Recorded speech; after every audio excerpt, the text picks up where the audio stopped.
बहुत पुराने समय की बात है। पहाड़ों और घने जंगलों के बीच एक छोटा सा गांव था, सूर्यगढ़। उस गांव के लोग मेहनती और ईमानदार थे, लेकिन गांव के ऊपर एक अजीब डर हमेशा मंडराता रहता था। हर पूर्णिमा की रात जंगल से नीली रोशनी निकलती और अजीब आवाजें सुनाई देती। गांव वाले मानते थे कि जंगल के भीतर कोई रहस्यमयी शक्ति रहती है। उसी गांव में 17 साल का एक लड़का रहता था, विवान। विवान बाकी बच्चों से अलग था। उसे रहस्यों को जानने का बहुत शौक था। वह अक्सर पुराने खंडहरों और पहाड़ियों में घूमता रहता। एक रात विवान अपने दादाजी के पुराने संदूक को खोल रहा था। तभी उसे उसमें एक चांदी का लॉकेट और एक पुराना पत्र मिला। पत्र में लिखा था, जिस दिन चंद्रमा लाल होगा उस दिन चंद्र द्वार खुलेगा। सिर्फ सच्चे दिल वाले ही उस द्वार को पार कर पाएंगे। विवान हैरान रह गया। चंद्रद्वार, आखिर ये क्या है? तभी उसकी नजर लॉकेट पर बने एक अजीब निशान पर पड़ी। वही निशान गांव के बाहर वाले प्राचीन मंदिर पर भी बना था। अगली सुबह विवान ने यह बात अपनी दो दोस्तों काव्या और रोहन को बताई। मुझे लगता है कि यह कोई जादुई रास्ता है, विवान बोला। रोहन हंस पड़ा। तू हर चीज में रहस्य ढूंढ लेता है। लेकिन काव्या गंभीर थी। नहीं रोहन, शायद विवान सच कह रहा है। तीनों ने तय किया कि वे उस मंदिर में जाकर सच्चाई पता लगाएंगे। रात होते ही तीनों जंगल की ओर निकल पड़े। हवा ठंडी थी और चारों तरफ सन्नाटा फैला हुआ था।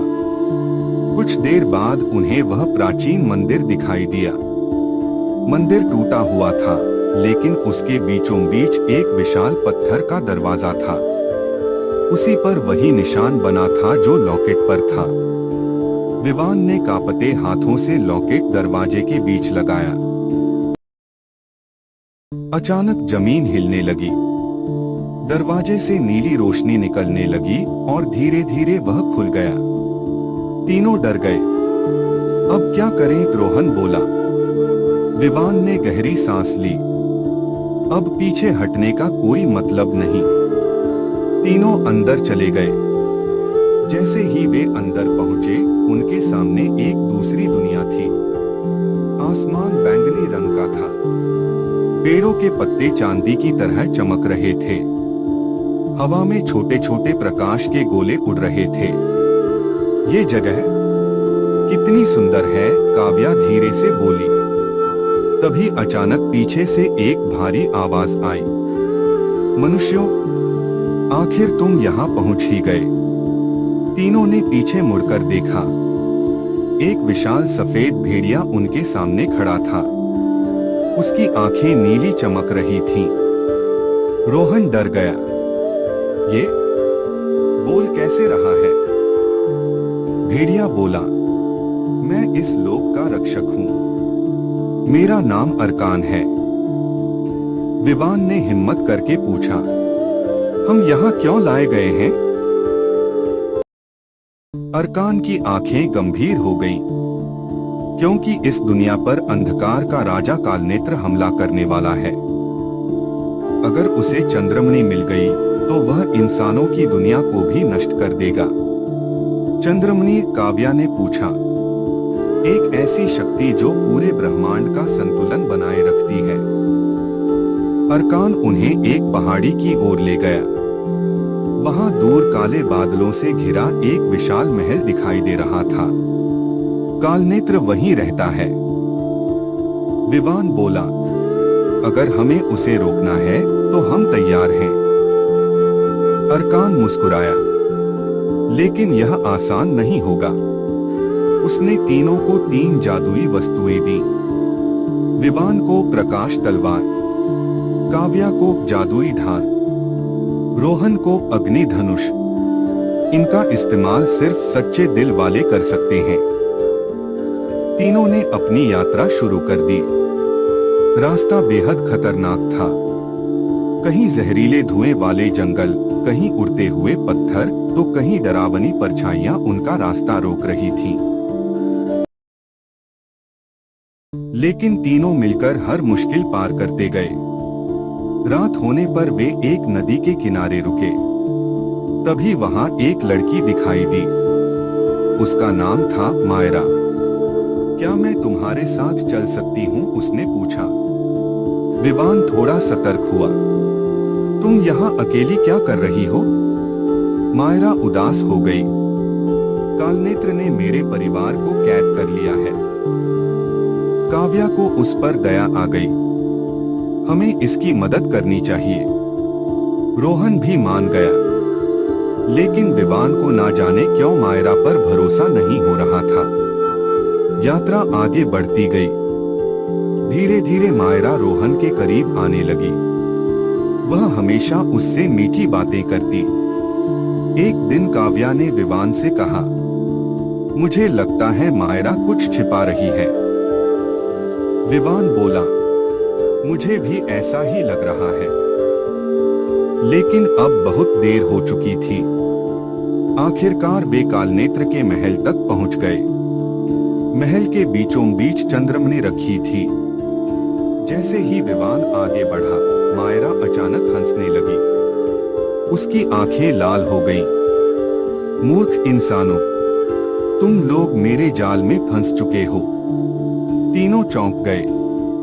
तुम कौन हो? रोहन चिल्लाया। मायरा बोली, मैं कालनेत्र की सेविका हूँ। अचानक चारों तरफ अंधेरा फैल गया। कालनेत्र प्रकट हुआ। वह एक विशाल काले कवच वाला राक्षस था। उसकी आंखों से आग निकल रही थी। बहुत अच्छा काम किया मायरा, कालनेत्र हंसा। रोहन को अपनी गलती का एहसास हुआ। हमने तुम पर भरोसा किया। मायरा बोली, और यही तुम्हारी सबसे बड़ी कमजोरी थी। कालनेत्र चंद्रमणि की ओर बढ़ने लगा। तभी विवान चिल्लाया, नहीं, अभी सब खत्म नहीं हुआ। उसने अपनी प्रकाश तलवार निकाली। काव्या और रोहन भी उसके साथ खड़े हो गए। तीनों ने मिलकर हमला शुरू किया। महल कांपने लगा। कालनेत्र बेहद शक्तिशाली था। वह बार बार तीनों को पीछे फेंक देता। लेकिन तीनों ने हार नहीं मानी। तभी अरकान की आवाज गूंजी, सच्ची शक्ति एकता में होती है। विवान ने अपने दोस्तों का हाथ पकड़ा। तीनों की शक्तियां एक साथ चमकने लगी। अचानक उनके चारों तरफ तेज प्रकाश फैल गया।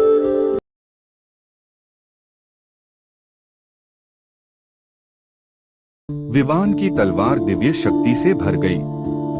उसने पूरी ताकत से वार किया। ये वार इस दुनिया की रक्षा के लिए है। तलवार सीधा कालनेत्र पर लगी। एक भयंकर विस्फोट हुआ। पूरा महल रोशनी से भर गया। कुछ ही क्षणों बाद अंधेरा गायब हो चुका था। कालनेत्र समाप्त हो चुका था। मायरा जमीन पर गिर गई। उसकी आंखों से आंसू बह रहे थे। मैं बस डर गई थी। काव्या उसके पास गई। गलती करने वाला हर इंसान बुरा नहीं होता। मायरा रोने लगी। चंद्रलोक फिर से शांत हो गया। अरकान उनके सामने आया। तुम तीनों ने साबित कर दिया कि साहस, दोस्ती और सच्चाई किसी भी अंधकार को हरा सकती है। अचानक चंद्रमणि आसमान में उठी और उसकी रोशनी पूरी दुनिया में फैल गई। कुछ ही पलों में विवान, काव्या और रोहन वापस अपने गांव सूर्यगढ़ पहुंच गए। लेकिन अब गांव बदल चुका था। सूखे पेड़ों पर फिर से हरियाली लौट आई थी। नदियां फिर बहने लगी थीं। गांव वाले खुशी से झूम उठे। विवान ने आसमान की ओर देखा। उसे ऐसा लगा जैसे चंद्रलोक अब भी कहीं ना कहीं मौजूद है और शायद किसी नए रक्षक का इंतजार कर रहा है। सीख, सच्ची ताकत जादू में नहीं बल्कि दोस्ती, विश्वास और एकता में होती है।